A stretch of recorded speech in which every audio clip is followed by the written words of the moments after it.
Waduk Gajah Mungkur sendiri diresmikan oleh Presiden Soeharto pada 17 November 1981.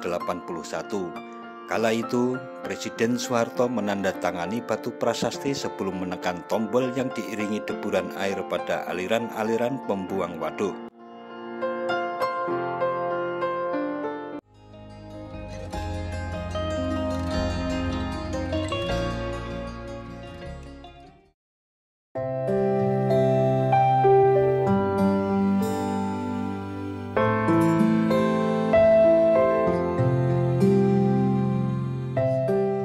Assalamualaikum warahmatullahi wabarakatuh. Mitra DMTV, Kabupaten Wonogiri, Jawa Tengah memiliki sejumlah gunung api dengan status yang kebanyakan tidak aktif.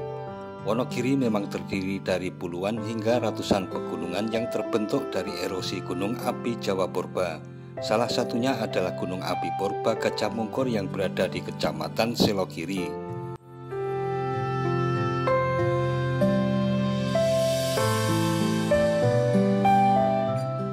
Gendut Hartono, dosen teknik geologi STTNAS Yogyakarta, dalam jurnal ilmiah MTG yang dipublikasikan pada Juli 2011 membedah tentang struktur geologi Gunung Api Purba ini. Gunung Api Purba ini termasuk dalam rangkaian pegunungan selatan.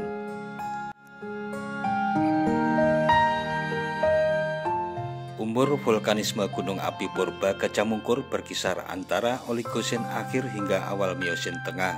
Gunung api ini telah mengalami 3 fase, yaitu 2 kali fase pembangunan dan sekali fase penghancuran. Fase penghancuran membentuk gunung api kaldera Gajah Mungkur yang terlihat pada masa kini. Gunung Gajah Mungkur adalah gunung purba yang diduga pernah meletus dengan kekuatan 6 VEI atau Volcanic Explosivity Index. Angka paling besar dari skala numerik ukuran ledakan dari letusan gunung berapi adalah 8 VEI. Letusan kala itu membuat tubuh Gunung Gajah Mungkur sendiri hancur dan melahirkan perbukitan atau gunung-gunung kecil di sekitarnya.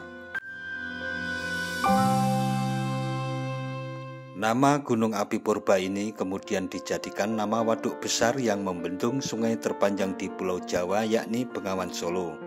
Waduk Gajah Mungkur adalah hulu Bengawan Solo yang memiliki sejumlah daerah tangkapan air. Waduk ini dinamakan Gajah Mungkur karena lokasinya tak jauh dari pegunungan Gajah Mungkur yang berada di sebelah barat waduk.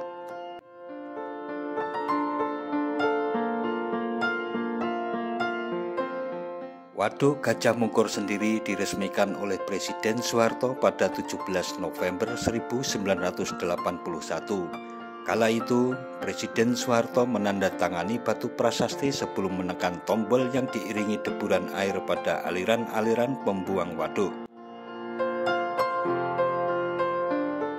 Sebagaimana tertulis dalam catatan sejarah dan keterangan warga, bahwa Presiden kedua Republik Indonesia itu pernah tinggal di desa yang kini ada di dasar waduk Gajah Mungkur. Soeharto tinggal di lokasi tersebut sebelum akhirnya pindah ke rumah yang saat ini dikenal menjadi lokasi Museum Wayang Indonesia yang berada di Wuryantoro.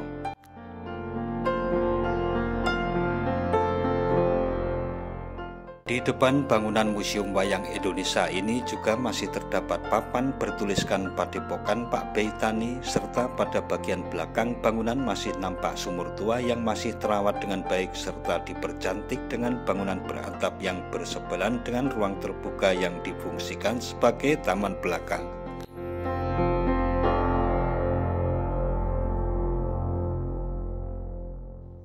Kembali ke Waduk Gajah Mungkur yang berjarak sekitar 6 km barat daya kota Wonogiri ini, proses pembangunannya dimulai sejak tahun 1974.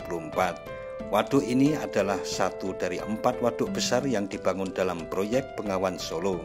Proyek tersebut dilakukan untuk mengendalikan sifat-sifat air sungai Bengawan Solo yang merusak dan menjadikannya lebih bermanfaat.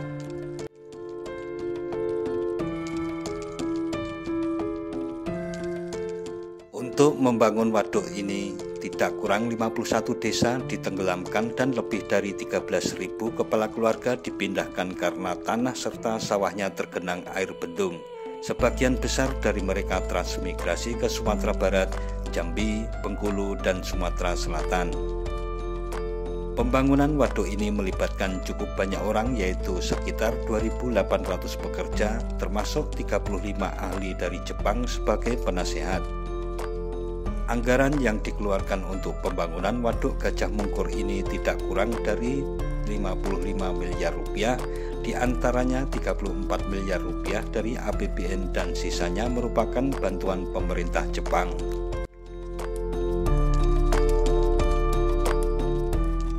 Secara teknis, waduk Gajah Mungkur direncanakan mampu bertahan selama 100 tahun dengan catatan endapan lumpur yang masuk setiap tahunnya tidak lebih dari 1,5 juta meter kubik. Saat DMTV berkeliling, terdapat 2 buah kapal besar yang difungsikan sebagai penyedot lumpur hasil sedimentasi di sekitar daerah bendung yang merupakan rute dari perahu-perahu sewa yang banyak tersedia di dermaga waduk Gajah Mungkur.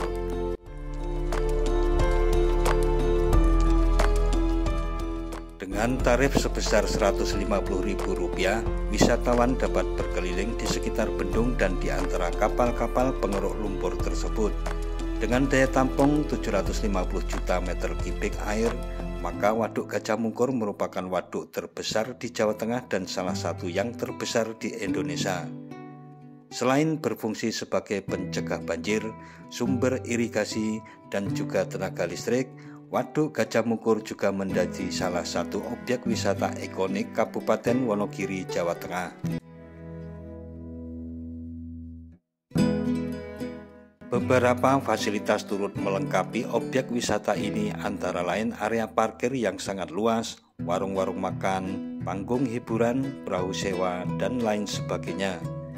Selain area bendung yang menjadi rute perahu sewa, rute lain tersedia juga, yaitu rute ke arah keramba yang bertebaran di tengah Waduk Gajah Mungkur ini. Dengan membayar Rp100.000, pengunjung bisa menyusuri dan mengelilingi petak-petak keramba Waduk Gajah Mungkur.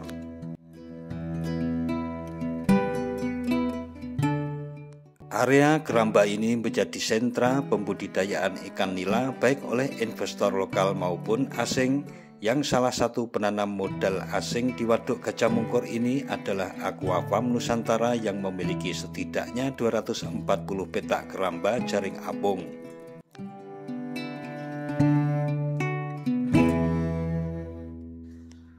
Aquafarm Nusantara memiliki rantai usaha yang terintegrasi dari hulu sampai hilir. Dari 240 petak keramba ini terdapat setidaknya 1 juta ekor nila merah dan hitam atau setara 670 ton. Ikan-ikan nila ini dari mulai benih hingga panen membutuhkan waktu sekitar 6 hingga 7 bulan. Standar berat ikan siap panen yang ditetapkan 900 gram.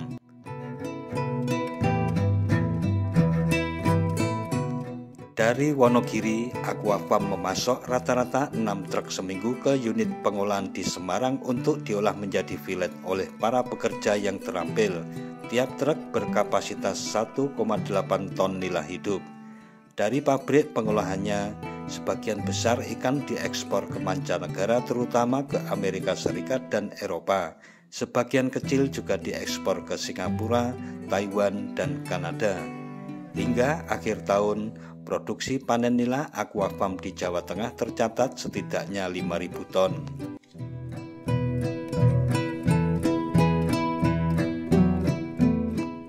Pakan yang digunakan juga merupakan pakan apung yang dibuat khusus untuk ikan nila.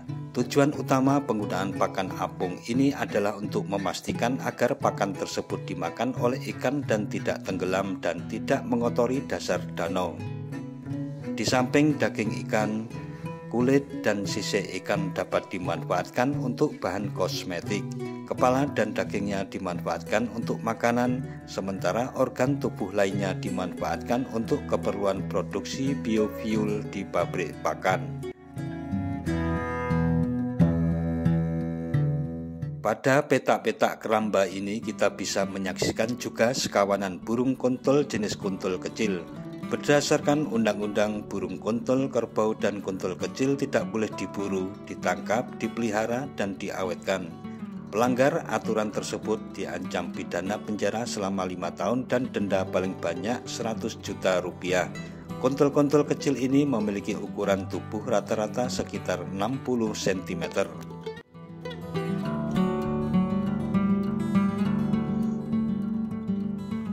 Nah, mitra DMTV, demikian sensasi keliling objek wisata Waduk Gajah Mungkur beserta beberapa sejarah maupun pengetahuan yang menyertainya.